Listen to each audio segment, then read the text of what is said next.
Pourquoi faire une thèse? Je vous explique mon activité de thésarde. Vous savez que je dois remettre ma thèse en juin. Et juin, c'est même pas dans 3 mois, c'est demain. Une thèse sur quoi? Sur rien. Mais, excuse-moi, mais il y a des gens que ça intéresse,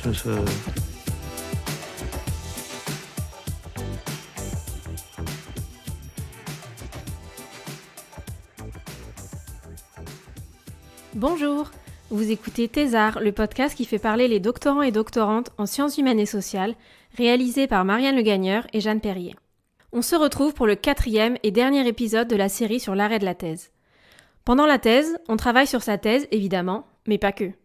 Qui ne s'est jamais retrouvé débordé par les engagements pris ça et là sur différents projets ? Entre communication, articles, cours, mise en place de séminaires, investissements associatifs et parfois travail alimentaire, on peut se perdre et se retrouver complètement surmené. Au micro de Thésard, Sophie nous raconte comment et pourquoi elle s'est retrouvée dépassée par toutes ces activités. Mais le surmenage n'est pas la seule raison pour laquelle elle a arrêté sa thèse début 2020.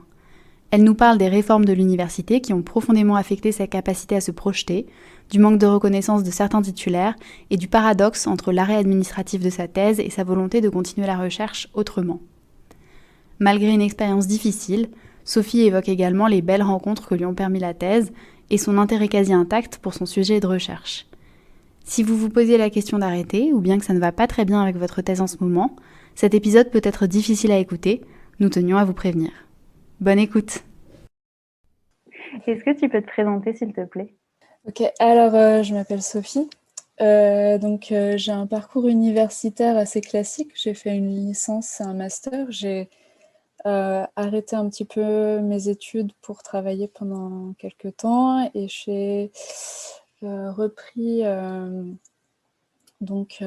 doctorat après deux années d'arrêt.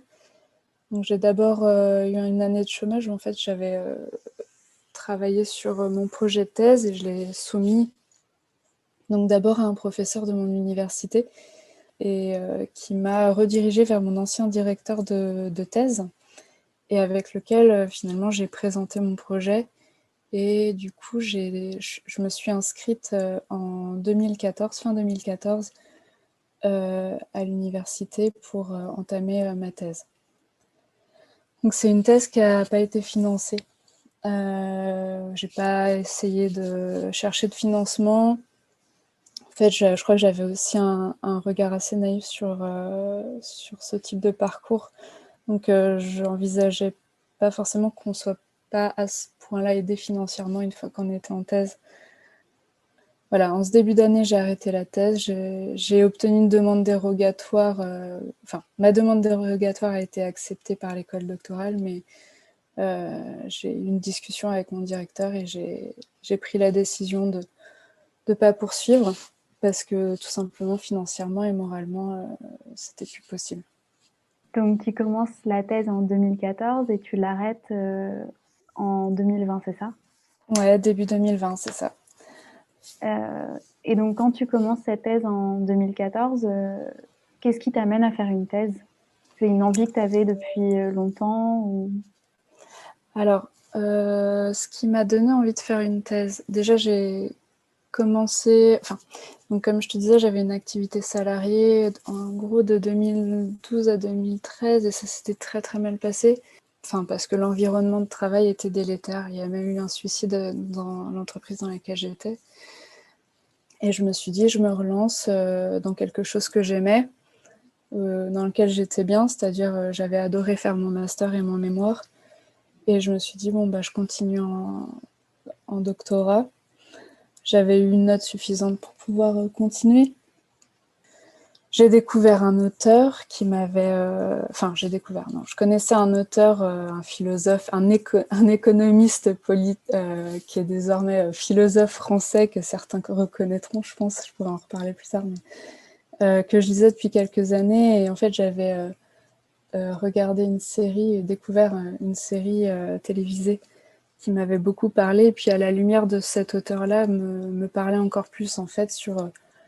la société dans laquelle on vit, nos institutions, et comment finalement nos institutions vont modeler des individus, y compris quand les institutions deviennent complètement délétères, et comment en fait nous, en tant qu'êtres humains, on est reconditionnés en permanence. Donc ça m'intéressait beaucoup, et c'est comme ça que j'ai entamé mon projet de thèse en fait. Et en voulant analyser le discours à travers les choix de mise en scène de ce showrunner. Et est-ce que tu peux nous parler plus de tes représentations de la thèse avant de la commencer? Comment tu pensais que ça allait être à ce moment-là? Tu vois, je te disais tout à l'heure que j'avais une vision naïve au niveau financier, de l'aspect financier de la thèse. En revanche, j'avais une vision assez juste de ce que ça pouvait provoquer chez les individus, parce que j'étais allée discuter avec une personne qui était encore en thèse et qui la vivait très mal avant de commencer. Donc, je voulais savoir où est-ce qu'elle en était, pourquoi ça allait pas. Aussi pour, d'une certaine manière, me blinder avant de commencer. Et là encore, peut-être qu'il y a eu une part de naïveté chez moi, c'est que j'ai cru que je pouvais, contrairement à elle, d'une certaine manière, réussir à terminer en ayant tous ces éléments-là en tête. Et finalement, ça se produit pas. Donc j'avais pas forcément une bonne opinion de la thèse en soi. C'est plus que je pensais que je pouvais aller au bout de l'aventure. Et donc au départ, tu commences une thèse sur un sujet qui te plaît beaucoup. Oui, c'est un sujet qui me plaît. C'est un sujet auquel je suis à l'initiative.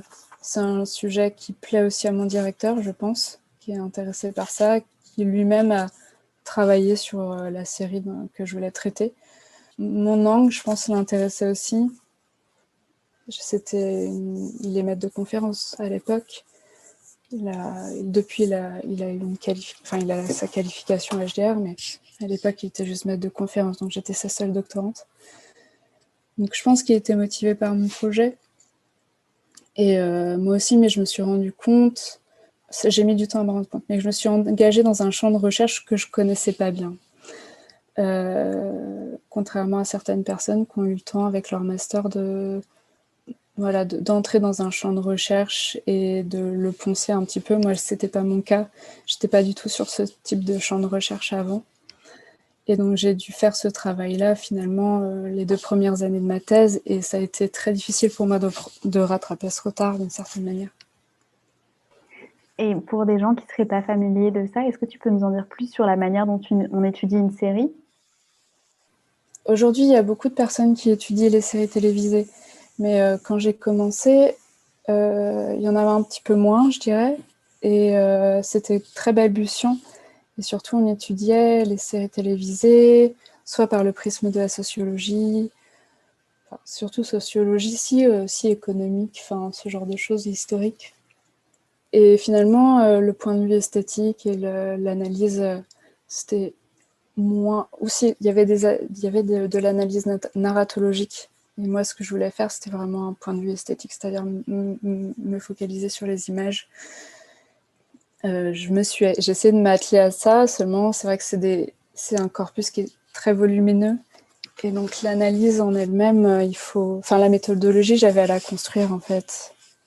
Ça aussi, ça m'a un peu freinée.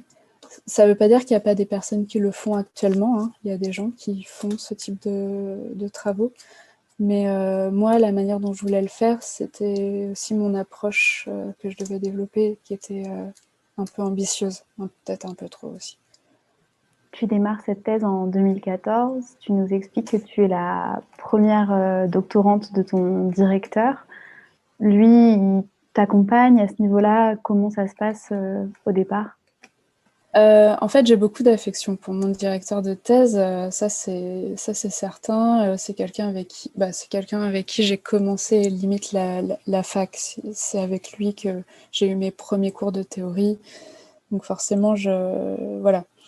Par contre, c'est quelqu'un de très consciencieux. Et là, à cette période-là, il avait pris des fonctions au sein du laboratoire et donc il était très occupé. Très occupé et peut-être trop, en fait. Et moi, je sais qu'il a dû prendre... il a passé son HDR pendant que j'étais en thèse, donc je le sollicitais peut-être pas assez. Donc c'était peut-être, je me suis pas toujours sentie à l'aise dans l'idée d'aller le démarcher pour être aidée. Et pourtant, il m'a aidé à trouver un financement pour une mission de recherche qui m'a pris, pour le coup, pas mal de temps, qui avait rien à voir avec mon sujet de thèse, mais qui m'a aidé à financer en partie ma thèse. Mais voilà, il m'a aidé à donner des cours, il m'a donné un volume horaire chaque année quasiment, enfin voilà. Et donc, quand tu démarres la thèse, tu démarres en même temps cette mission de recherche à côté ou c'est quelque chose qui vient un petit peu plus tard? Donc, je m'inscris en 2014. J'intègre un laboratoire jeunes chercheurs, en fait. Dès cette première année, parce que mon directeur était parti en voyage de recherche, enfin en congé de recherche. Et donc, cette année-là, je réalise ma première com et je donne mes premiers cours au second semestre. La seconde année, je vais assumer 96 heures de cours sur les 2 semestres. Et je suis toujours dans ce laboratoire jeunes chercheurs. Et avec celui-là, on va organiser un congrès international sur la thématique de notre sujet de l'année précédente. Et je vais organiser plusieurs séminaires en lien avec mon labo et participer en tant que communicante à une première journée d'études du laboratoire de mon équipe. Donc la troisième année, je vais continuer les cours et je vais fonder une association en lien avec mon projet de thèse et avec lequel je vais réaliser plusieurs événements. Et du coup, 2017-2018, je commence à répondre à des appels pour articles et entame une mission de recherche. Donc c'est à cette période-là que je vais entamer cette mission. Je continue les cours, j'anime quelques événements associatifs et je commence un travail alimentaire à mi-temps. Parce que là, financièrement, j'étais plus capable d'assumer mes années de thèse. Donc 2018-2019, je vais rédiger mes 2 articles qui vont être publiés par la suite. Je continue en fait une triple activité salariale, donc un boulot alimentaire, mes cours et la mission de recherche. Je vais être représentante des doctorants et je vais mettre en place un mini-festival en lien avec ma thématique de recherche. Donc vraiment, cette année-là, je suis complètement dingue. Je vais organiser de A à Z une journée d'études, c'est-à-dire que je vais aller faire les recherches de financement, rédaction d'appels, suivi VHR, etc. Et je vais participer en tant qu'intervenante à un festival. Et ça, la journée d'études et le festival, c'était une semaine et j'interviens en plus à la journée d'études. Donc en fait, c'est l'année de rupture pour moi, je suis cramée, je n'en peux plus. Et rien qu'en faisant ce résumé-là, je me rends compte de mon surmenage. C'est pour ça que ça m'a fait du bien finalement de faire ce petit podcast avec vous parce que je me rends compte que c'était n'importe quoi. Et donc à partir de juin-juillet, à la suite d'une réunion avec des titulaires, qui est vraiment une claque symbolique pour moi, à ce moment-là, je décide de me désengager de beaucoup de choses à partir de ce moment-là. Et notamment d'arrêter toutes les choses qui ne me procurent pas assez de satisfaction. L'article, par exemple, quand j'ai appris qu'il était publié, ça m'a fait ni chaud ni froid. Et donc cette année, j'avais commencé à rédiger un petit peu et puis Covid arrive. J'arrête tout, je tombe à moitié malade pendant 1 mois et demi. Donc je ne sais pas si c'est le Covid ou pas, mais ça a été long. Et donc à la début d'année, j'arrête complètement, quoi. Je décide de faire le deuil de mon diplôme. En t'écoutant raconter ça, c'est vrai que c'est assez frappant la manière dont tu as pu faire tant d'activités en même temps. Sur le coup, c'est quelque chose... je sais qu'on arrive souvent à se retrouver à faire beaucoup de choses quand on est en thèse, mais Est-ce que c'est toi qui as voulu mettre en place tous ces événements ou... C'est moi qui... en fait, je sais pas si ça vous est déjà arrivé d'avoir l'impression de ne pas être capable et de dire non parce que vous sentez que vous n'êtes pas capable. Et en fait, arrivé en thèse, je me suis dit, il faut que j'arrête d'avoir peur de dire non parce que je me sens pas capable. Et donc, du coup, j'ai dit oui à tout. Et en me disant, bah si, je peux faire ça, ça aussi, je peux le faire, et ça aussi, en fait. Mais pas tout en même temps. Et malgré le fait que j'ai réussi à mener les choses de front et en même temps, et je me suis usée, quoi. Usée la santé, usée le moral, et c'est pour ça qu'en partie, c'est aussi de ma responsabilité si j'arrête la thèse, c'est que j'ai plus de jus. Il faut que je me ressource, il faut que je reprenne mon souffle, et voilà, quoi. Oui, parce qu'en plus, tu fais tout ça, mais tu dois aussi gagner ta vie parce que tu n'as pas eu de contrat doctoral et donc il faut que tu aies un emploi en plus. C'est ça, bah, c'est typiquement mon problème de début d'année, il fallait que je retrouve un boulot. Et au fil de ces années, est-ce que tu vois l'envie d'arrêter qui monte ou c'est plus que, comme tu nous le disais, tu as atteint un point de rupture à cause de la fatigue? Je pense qu'en fait, c'est en dents de scie, c'est ah, je vais y arriver, ah non, je vais jamais y arriver, ah, je vais y arriver. Et en fait, il y a des moments où on se remonte le moral en disant c'est pas insurmontable, et quand on s'y met, c'est une montagne et qu'on a l'impression qu'on va jamais réussir à gravir. Je pense que quand j'ai fait plusieurs blocages à l'écriture, je me suis rendu compte que j'arrivais même plus à penser et à réfléchir mon sujet. Et que du coup, c'est là où j'ai laissé tomber, en fait. C'est là où, dans ma tête, j'ai laissé tomber. J'ai pas la capacité, là, mon cerveau n'a plus la capacité à produire quelque chose d'intéressant, quoi. Donc même de ce point de vue-là, pour moi, c'était important, quelque part, aujourd'hui, que je sorte de ce dispositif qu'est la thèse pour pouvoir me remettre à réfléchir correctement. Est-ce que tu peux nous expliquer les éléments qui ont fait que tu as décidé d'arrêter ta thèse, ceux que tu as pu identifier en tout cas comme des éléments qui t'ont poussé à prendre cette décision? Ayant travaillé sur la notion de complexité, je dois admettre que c'est un faisceau, un maillage de raisons, en fait.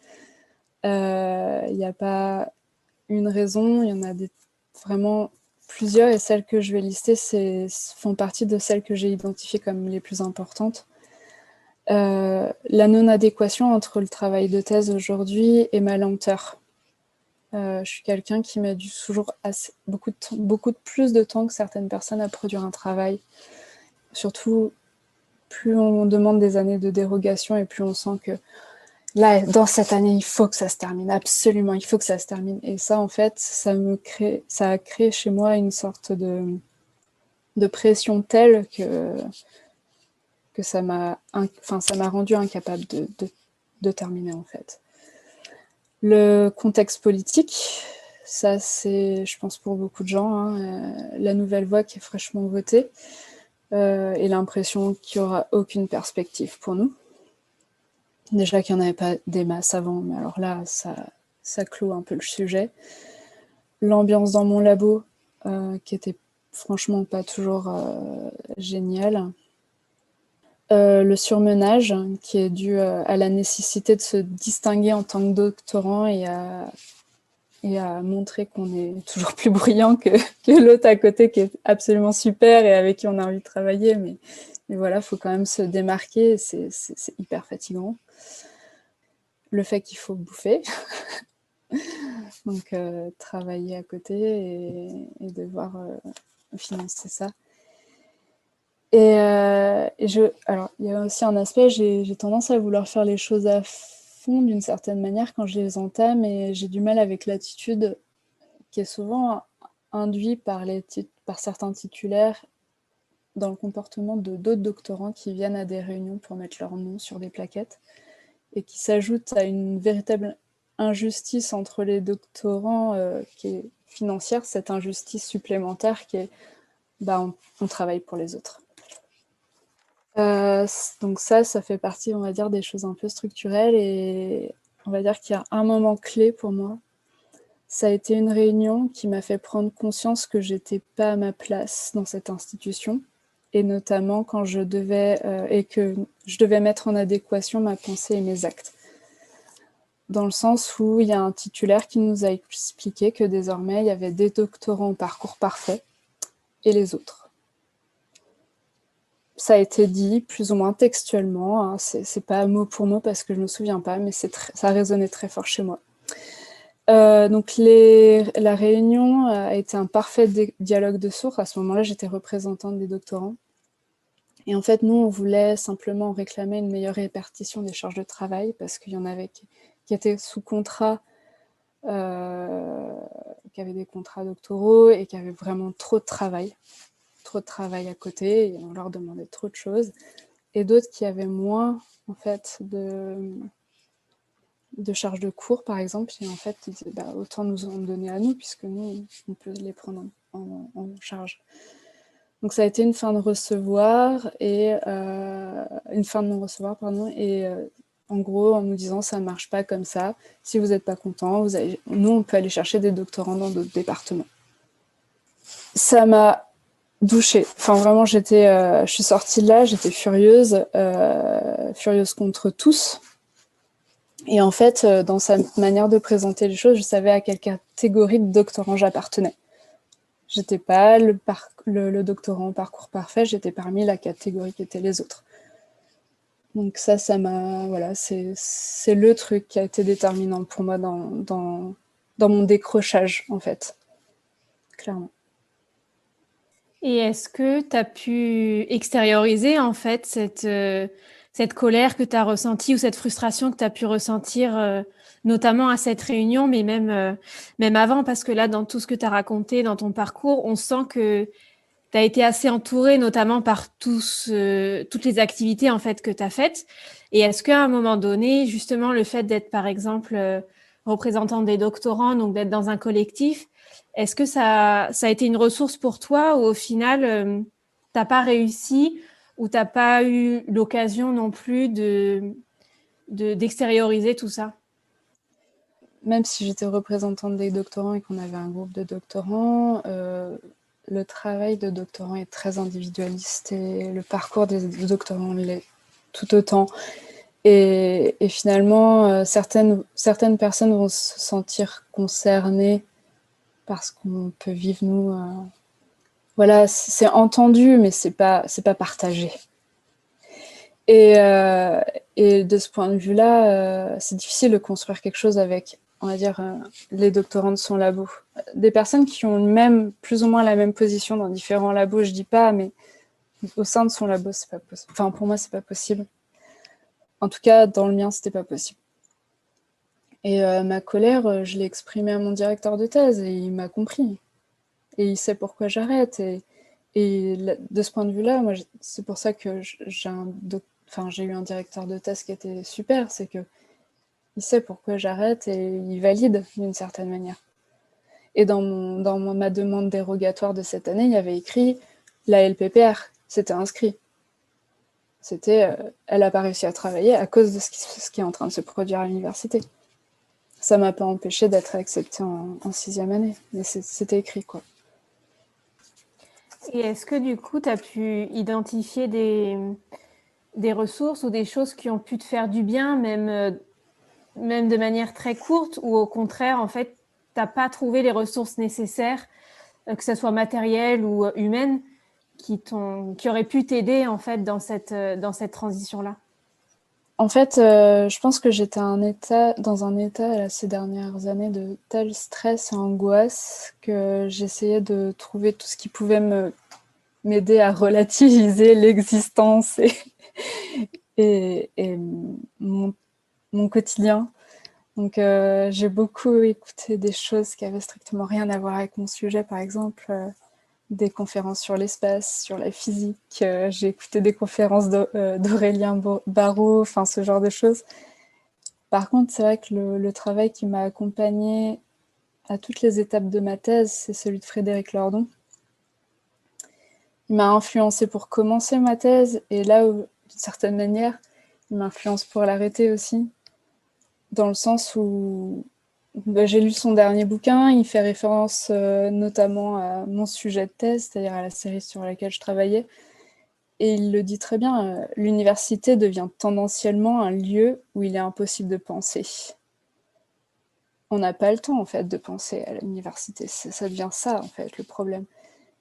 Et ce que je considère, c'est que l'université, aujourd'hui, m'affecte négativement désormais. Et malgré tout ce qu'elle m'a apporté, pour moi, il est temps de la quitter, quoi. Donc, c'est ce travail, c'est ce penseur-là qui m'a aidé à faire le chemin d'une certaine manière. J'ai eu envie d'y aller. Je me suis rendu compte que c'est une institution qui est en train de péricliter et il faut que je m'en aille si je veux pas péter un câble, quoi. Et là, dans ce que tu racontes, on voit en fait que tu es vraiment arrivé à cette décision de manière assez claire, parce qu'il y a eu beaucoup de choses qui ont fait que tu es arrivé à ce point de rupture. Mais est-ce que ça a été difficile de concrétiser en fait cette décision, de se dire voilà, maintenant j'arrête? Parce qu'on peut toujours se dire oui, c'est vrai que j'ai envie d'arrêter, mais de prendre la décision, ça demande quand même un certain courage. Elle est difficile cette question parce que je suis même pas sûre d'avoir vraiment répondu en fait. J'arrête, c'est-à-dire que administrativement j'arrête. Après, est-ce que je n'écrirai pas cette thèse? J'en sais rien. Peut-être que je l'écrirai quand même. Mais administrativement, c'est fini pour moi parce que je n'avais même pas l'argent pour pouvoir continuer. Mais dans ma tête, j'ai pas arrêté la thèse. Est-ce que tu as été aussi entourée, notamment par tes proches? Est-ce qu'il y a eu plutôt un sentiment de compréhension ou d'incompréhension autour de toi? Alors, dans le réseau familial, privé, je dirais que les gens, ils ont tout de suite compris. C'est un ouf de soulagement parce qu'ils voyaient que ça me faisait du mal. Hein. C'est d'ailleurs le même ouf de soulagement que mon directeur, et je pense parce qu'il voyait que ça me faisait du mal aussi. Hein. C'est intéressant parce qu'on voit que c'est vraiment plus le système en fait que tu as rejeté plutôt que l'expérience de la thèse en elle-même, dans le sens de la recherche pure, de l'analyse de ton sujet et de la passion que tu as pu avoir pour ça. Donc c'est assez intéressant. Et justement, est-ce que tu pourrais nous partager un souvenir heureux que tu gardes de cette expérience et un souvenir plus difficile vraiment qui t'a marqué dans ton parcours? Les souvenirs heureux, j'en ai des tonnes en fait. C'est difficile d'en sélectionner. Je dirais plutôt en fait toutes les rencontres qui se sont muées en amitié, parce que j'en ai eu des tonnes en fait, et c'était hyper précieux de ce point de vue-là au niveau de mon parcours, et notamment une personne qui se bat toujours pour terminer sa thèse et que j'admire pour sa détermination. Donc là-dessus, ouais, je pense que la thèse m'a apporté ça, et de ce point de vue-là, comme de tous les points de vue, en fait, je regrette pas d'avoir fait une thèse. Donc j'ai pas un moment heureux, j'en ai plein. Des périodes difficiles, mais heureuses, quoi. Est-ce que tu pourrais nous parler un peu plus de ta transition vers l'enseignement secondaire? Parce que on voit que tu es quand même resté dans ce cadre d'enseignement. Est-ce que c'était quelque chose aussi qui t'a plu pendant ta thèse? Est-ce que tu peux nous expliquer un peu maintenant ton après-thèse et comment tu t'en sors? Alors, c'était pas du tout naturel, justement, d'aller vers le secondaire. En fait, l'enseignement, je suis pas certaine d'être faite pour en soi. C'est-à-dire que j'aime pas l'aspect descendant de l'enseignement. Donc encore moins au secondaire, en fait. Mais c'était la seule voie qui s'offrait à moi là pour trouver un emploi. Ce que je voulais, c'était plutôt continuer mes activités dans le domaine culturel. Mais bon, vu que le domaine culturel est au point mort en ce moment, j'aide tant bien que mal une association à vivoter pendant cette période. Et oui, donc du coup, j'ai fait une transition vers le secondaire qui finalement me plaît plutôt. J'avais du mal à enseigner, enfin, c'est pas que j'avais du mal à enseigner, mais j'étais pétrie du syndrome de l'imposteur, enfin, typiquement à la faculté. Et dans le secondaire, ce que je disais tout à l'heure à Marianne, c'est tellement facile de faire croire aux enfants qu'on est tellement génial. Et de ce point de vue-là, c'est assez rigolo parce qu'on les amène à découvrir plein de choses aussi. Et comme je suis toujours dans une filière artistique, j'ai envie d'ouvrir leurs horizons, et je pense que ça marche plutôt bien en ce moment.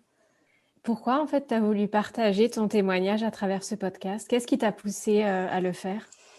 Voilà, ma réflexion, c'était de pas partir par la petite porte dérobée sans laisser un témoignage. J'ai entendu tellement de choses. Ouais, les bruits de couloir, quoi. Ah, elle était pas assez. Ah, elle était... Oh, un tel, de toute façon, il était pas fait pour ça, ce genre de choses. Et c'est vraiment des discours qui me répugnent, donc je voulais que ma parole, elle soit posée quelque part. Et j'ai une dernière question, ça serait, est-ce que tu as des recommandations en lien avec le sujet de ta thèse, parce que tu continues du coup toujours à être intéressée par ton sujet. Donc, est-ce que tu pourrais nous partager quelques recommandations, que ça soit des livres, des films, et aussi ça peut être des recommandations sur la thèse. Par exemple, des choses qui t'ont fait du bien ou des choses que tu conseilles de lire pour justement se renseigner un peu plus sur ce que c'est l'expérience doctorale et le système universitaire. Sur l'expérience de la thèse, non, j'ai pas forcément beaucoup de recommandations parce que j'ai l'impression que le parcours des doctorants est tellement différent d'une personne à l'autre et puis en fonction de comment ils sont accueillis dans leur laboratoire, ça peut changer du tout au tout. Alors, j'ai vraiment énormément apprécié la série HBO Tchernobyl qui est passée, ça fait déjà un moment, 2017, pour justement la question de la catastrophe. Je suis en train de lire en ce moment la supplication Tchernobyl, chronique du monde après l'apocalypse de Svetlana Alexievitch. Et en fait, il y a un petit passage qui m'a vraiment parlé et je pense que je vais vous lire en fait. Nous nous trouvons face à une réalité nouvelle, mais quel que soit le sujet dont parle l'homme, il se dévoile en même temps. Quel genre de personnes sommes-nous ? Notre histoire est faite de souffrance. La souffrance est notre abri, notre culte. Elle nous hypnotise. Mais j'avais envie de poser aussi d'autres questions sur le sens de la vie humaine, de notre existence sur Terre. Je voyageais, je parlais, je notais. Ces gens ont été les premiers à voir ce que nous soupçonnons seulement, ce qui est encore un mystère pour tous, mais je leur cède la parole. Plus d'une fois, j'ai eu l'impression de noter le futur. En fait, ce passage-là m'a beaucoup parlé. On est face aujourd'hui à une réalité nouvelle, on a une catastrophe qui s'est produite, et ce moment de flottement qu'on a eu avec les différents confinements, je pense que ça nous a permis aussi de nous retrouver un petit peu avec nous-mêmes et avec ce qu'on a envie d'être et ce qu'on a envie de faire. Et moi, je sais qu'il y a quelque chose que je ne veux pas être, et ça, je me l'ai noté, je vous le redis, je vais vous le dire. Une personne socialement récompensée par une institution en perdition, économiquement sanctionnée parce que j'aurais fait des études trop longues et humainement déconnectée. Voilà. Et donc, si l'expérience de la thèse était à refaire, qu'est-ce que tu dirais à ta personne en début de thèse qui se lance dans cette aventure ? Seulement qu'elle doit faire son expérience. En gros, je regrette rien de ce qui s'est passé. Je lui dirais peut-être de se détendre et d'arrêter de stresser, mais ça n'a pas vraiment d'utilité concrète. C'est le genre de choses qu'on dit et puis ça ne marchera jamais. Et je lui donnerais en tout cas aucun conseil pour réussir sa thèse. Elle a besoin de réaliser un défi, se rendre compte que le diplôme ne lui servira pas, ou en tout cas elle ne l'évaudra pas pour plus tard, et qu'elle a gagné en assurance et qu'elle peut s'adapter à différents contextes maintenant, et savoir comment et avec qui elle veut travailler, ou en tout cas évoluer. Merci à Sophie de s'être livrée au micro de Thésard. Vous retrouverez ses recommandations dans la description de l'épisode. Cet épisode est le dernier de notre série spéciale sur l'art et la thèse. Nous espérons qu'elle vous a plu et peut-être aidé. Merci à Baptiste Dethier ainsi qu'à Cécile, Sophie et Laurence pour leur confiance. Et merci à vous pour l'accueil que vous avez réservé à cette série. Vous pouvez toujours nous retrouver et partager avec nous vos remarques sur Instagram et Twitter @thésard_es ou par email thésard.es@gmail.com. Le générique est réalisé à partir d'un morceau de Tilif. Pour ne pas rater les prochains épisodes, qui sortent toutes les 3 semaines le jeudi, abonnez-vous sur votre plateforme préférée de podcast. Courage pour vos thèses, mais surtout pour tout le reste.